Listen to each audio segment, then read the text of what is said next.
Welcome to Filmatic. You have a mask on. I know, I just got out of surgery. Oh. And now it's time for me to get back into the operating room and put a film on the operating table. Well, I am your host, the Film Doctor. You know what? And how long? And the film surgeon.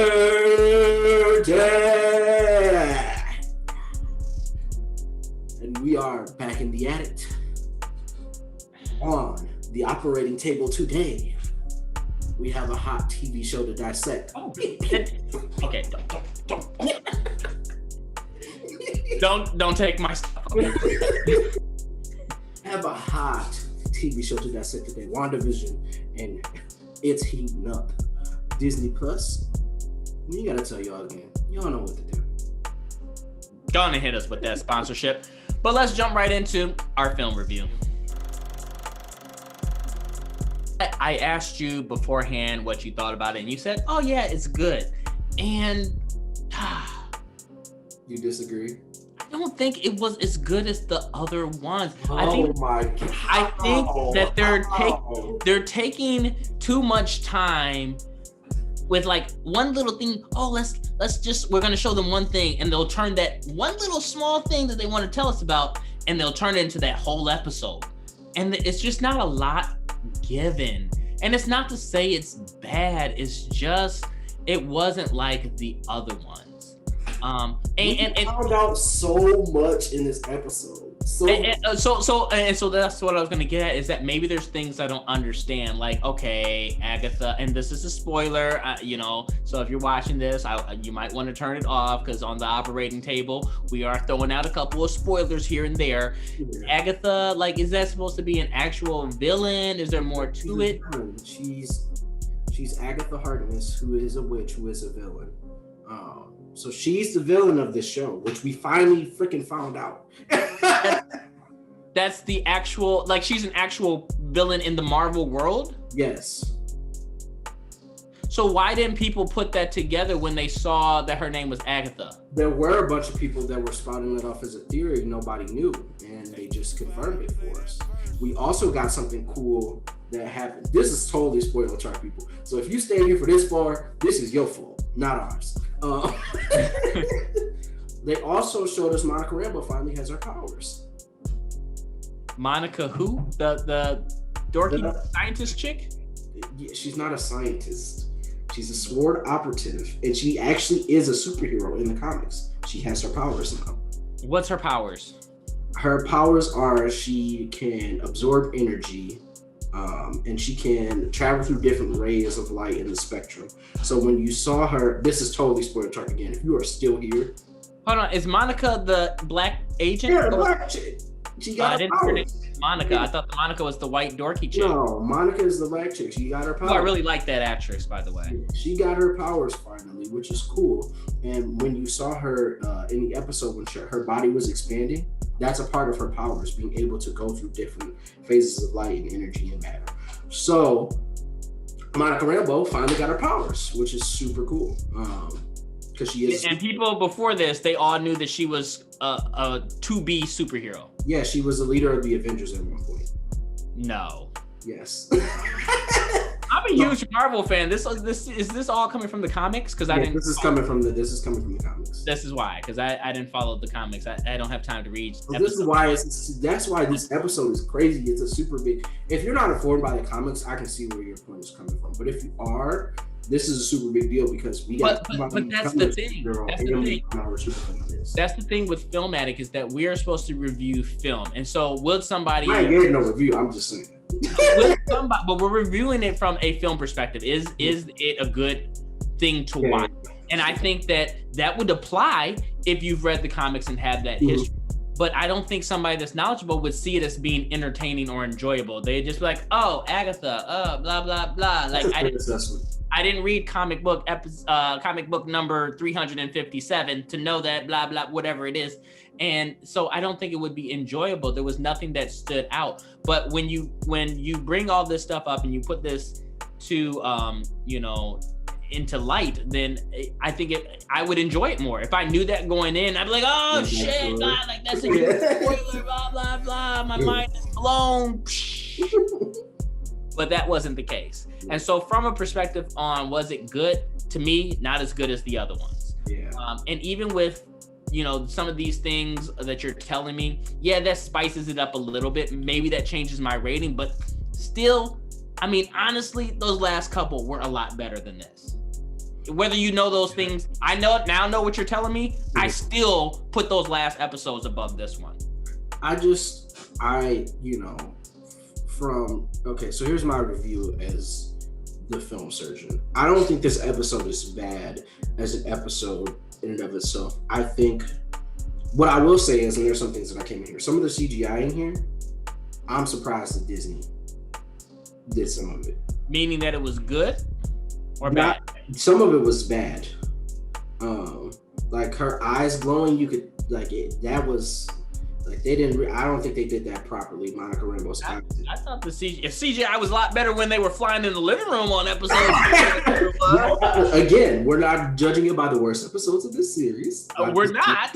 I'm just judging it individually. It's a lot better than what I've seen before. It is. Your expectations were low, so when they wow you with some mediocre CGI, you're like, well, damn, they didn't step their game up. They put $100 million into this one. Yeah, so that was like my comment. That it was okay. I think it could be better. I understand it's a TV show. But going in with the perspective of the stuff that I know from behind the scenes, and that's a fair assessment, I really thought this episode was good from that perspective, but from someone who is just a Marvel Cinematic Universe fan, they've watched all the movies. But I'm not just a Marvel Cinematic. I grew up on the TV shows. I'm not saying you. I'm just saying there are people out there who have never read the comics, didn't watch the TV shows. They've only watched the movies. Just a casual based fan who this appeals to, or someone who's picking it up. And those are basically women that got sucked into going to see it with their boyfriend or husband and enjoyed it. So they would not know anything about and for me, I'm not somebody that's like that. I'm somebody that actually has a knowledge of a lot of different things inside the Marvel universe. Not this. I know there's hundreds of more superheroes and villains that I've never heard of because they came from the comics. But unless some super nerd Marvel fanatic that's watching it, he would know. But somebody else, like I said, like me, is not going to have that knowledge. So why would I enjoy it the same? I've had to explain a lot of the Marvel stuff inside of WandaVision and in general to my cousin who's like, I don't get it, blah blah. I'm like, oh my god, do you know nothing? So I think somebody would see me being like, who the fuck is Agatha, blah blah blah blah blah, and they're like, oh my god, do I have to explain everything? You know nothing. And it's the same perspective, and everybody is coming to this show and superhero genre in general from a different perspective. And so if you are that type of person that isn't knowledgeable about what's happening, I can understand how this episode may not be enjoyable for you. Let me ask you this, considering that Wanda is considered to be so powerful, she could have taken Thanos by herself. Is this Agatha person more powerful than Wanda? I would say that they share a power base, but she's not more powerful than Wanda. I think that what they're doing in the series, and this is kind of me theorizing, is she's playing off of her grief and her weakness right now. Superheroes have to be vulnerable in some state, right? And so what Wanda's vulnerability is, she's not able to deal with her emotions and her grief, especially in this series. And so Agatha is playing off of that. How does she do that? She helps her bring back Vision. She gives her children. She tries to give her perfect life. So what about that theory that I explained to you that was being put out there into the universe, no pun, about how they're going through and this is how the mutants are being born? Is she a mutant? Was she somebody that was formerly a mutant? What do you think on this theory? I think that it's plausible because that they've used this show to give Monica Rambeau her powers, and so I think you are gonna have, you know, her. They set it up in the show, and this is past episodes now, so these can't be considered spoilers. They set it up in the show where her DNA has changed because she's been in contact with Wanda's bubble. And so I think you have all of these people who are now going to probably be supercharged, who live in Westview, who are the regular people that are under mind control. And what TV show were they supposedly mimicking? Because that bothered me too. The Office is the TV show they were supposed to be mimicking. All right. Well, what's your rating on this? So I can't. It from just a regular base film perspective, not just from my perspective with the back knowledge, I'm gonna have to give it a solid B. I don't think it's A. It's at the A territory, and I wouldn't have given it. I probably would have given it B plus, A minus. I wouldn't have said it was an A or A plus, just because like it was good, but it wasn't like over the top great. We finally got our first post credits thing, so stick around for that. But after the credits. There's a post-credits thing? Yeah, you didn't watch it. You need to watch the stinger. They Because finally put a stinger in there. I don't have time to watch 10 minutes of credits. But to go to my rating, because I never really got to that, is that, you know, to me, before, you know, you've given me the information that you've given me about Agatha and whatever, I would say C plus is what I had it at. But I would say B minus, knowing that I would be hyped up, like, oh shit, if I actually, maybe even more if I knew a shit ton about Agatha and that's like somebody I like really was hyped up for or excited to see or something, maybe there would be a higher rating. But to know that that's kind of what they were centering it around, I'll move it up to a B minus, and that's kind of being kind and lenient. But even then, that rating doesn't compare to the last couple episodes. You both gave A's, yeah, A pluses, A's or A pluses, yeah. I mean, check it out. Stay honest with the journey. We only have 2 episodes left. There was a stinger, so stick around for that in the credits.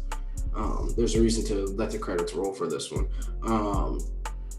Yeah, so we got 2 episodes left. Hopefully, we'll figure some more stuff out. But it seems to me like, you know, we're fully in swing in the multiverse, and we're gonna have a lot of crazy things happening. Well, that's all that we have for you guys today. Thank you for tuning in. Please don't forget to like, comment, and subscribe. Hit that bell, do all that jazz. Email you. My hands started doing what you do, and I'm already excited about it. And as always, this has been another exciting episode of Filmatic. Filmatic.